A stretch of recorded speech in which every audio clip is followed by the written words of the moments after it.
There comes a time in every young man's life where he boots up a Souls game and starts a new run. He equips the first Ultra Great Sword that he can find, and then he goes to dump every single level up he gets into strength like an absolute maniac. It's a pilgrimage every man must undergo at least once in their gaming life. And some of us undergo this pilgrimage regularly, religiously even, and strangely, none of us are immune to this. It's like some unspoken, unwritten law in gaming, and no one actually knows where or why it began. Oh, oh, right. Kintaro Miura has inadvertently shaped an entire generation of gamers, several generations if we're being honest. He conditioned us to love heavy slabs of iron that are too big to be called a sword. You know the quote. You're brainwashed just like me. You knew the reference before I even finished the line. But if for some reason you don't know who Kentaro Miura is, he is the maker of the legendary series Berserk.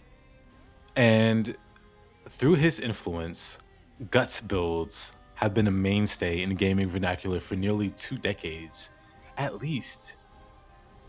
No, 3 decades, if you think about it. Because, dang, 3 decades. Because if you think about it, when we think about a young, spiky haired mercenary using a giant, unwieldy greatsword, that's not Guts. That's Cloud Strife from Final Fantasy VII. Ain't that crazy? 3 decades. Oh, hi. I'm Shape, by the way. Nice to meet you. Shake my hand. Welcome in. I stream daily on Twitch. Link is in the description, etc., etc. Anyway, back to the topic.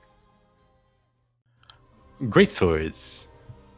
The problem with this pilgrimage that we make with great swords is that the games themselves are often insufficient.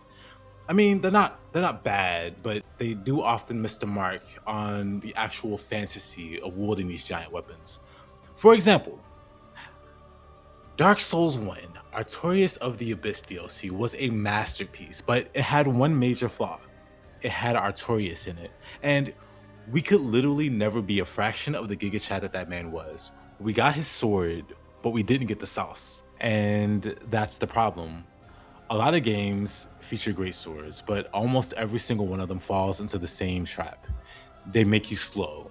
They force you to play passive. You wait your turn, you do one swing, you roll away. In these games, it feels like it's almost illegal to get more than one or two swings in. Like, what is this nonsense? What are we doing? But finally, I've come across a game that's nailed it. It came completely out of left field too. It got a little buzz on release, but since then, not enough people have been talking about it. So here we are. I'm talking about the first Berserker Kazan, by the way. Here's how I know there's something special going on with the game's greatsword combat. My weapon of choice in any game is a spear. If a game has a spear, I'm maining it.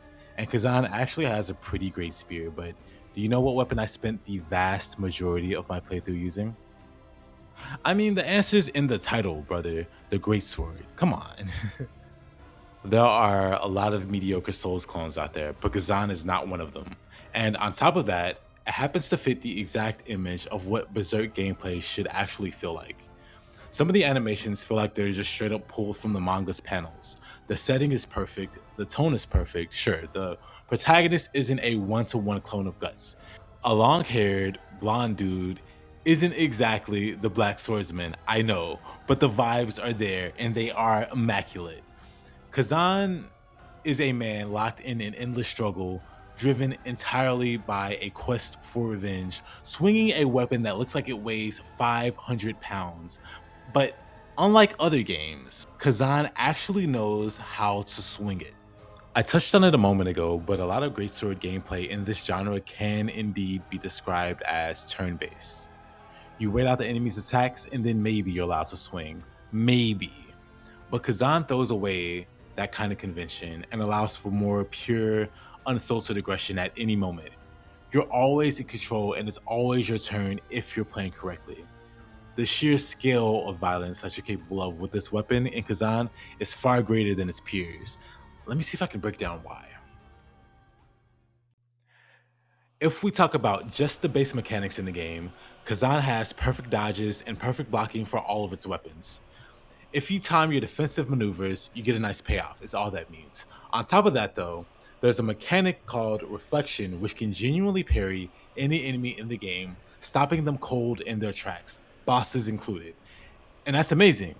It's great when games give you multiple responses for any given situation, but Greatsword turns that up a few more notches. They say the best offense is a good defense, right?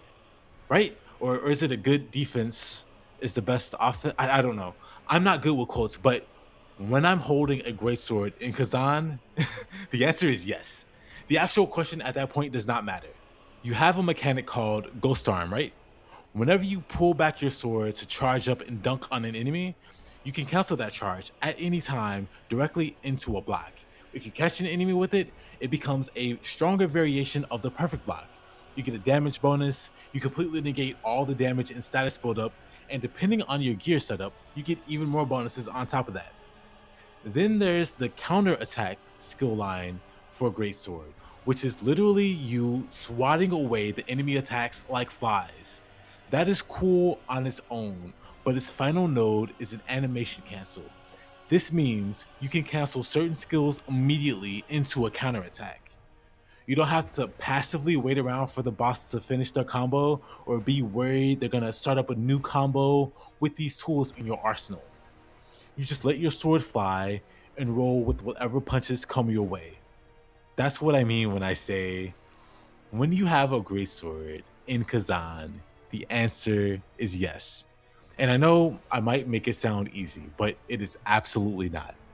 The greatsword has a very high skill ceiling, and mastering it though makes you feel like an absolute god of war. It very much fulfills the guts mode power fantasy. But a great weapon is nothing without good enemies to fight, right? Fortunately though, Kazan delivers on that too, especially with the boss fights. It has an undefeated stretch of amazing bosses. It is peak after peak, and it never lets its foot off the gas once it gets going. I won't go down the whole list, but let's take Viper for instance. Viper is literally the second boss of the game, and he easily feels like the final boss with how cinematic the presentation is. The way he is introduced, he could have easily have been a late game wall, and I wouldn't have been surprised. Like, look at this man, Lizard Man. Look at his second phase.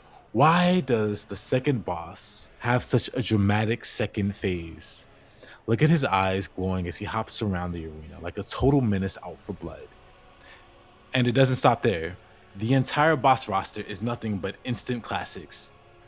Basically, to sum it all up, the first Berserker Kazan is a great game, with the single greatest greatsword implementation that I have ever had the pleasure of playing. It took nearly 2 or 3 decades, but a studio finally figured out how to make us feel like the Black Swordsman without compromising the speed and aggression of a top tier action game. I played this game when it came out about a year ago, and a few times since then, so I don't think I'm glazing it in some kind of honeymoon phase or anything. It just seems wild to me that it took so long to find a game that nails the feeling that I'd been looking for. Am I crazy or did I miss a game?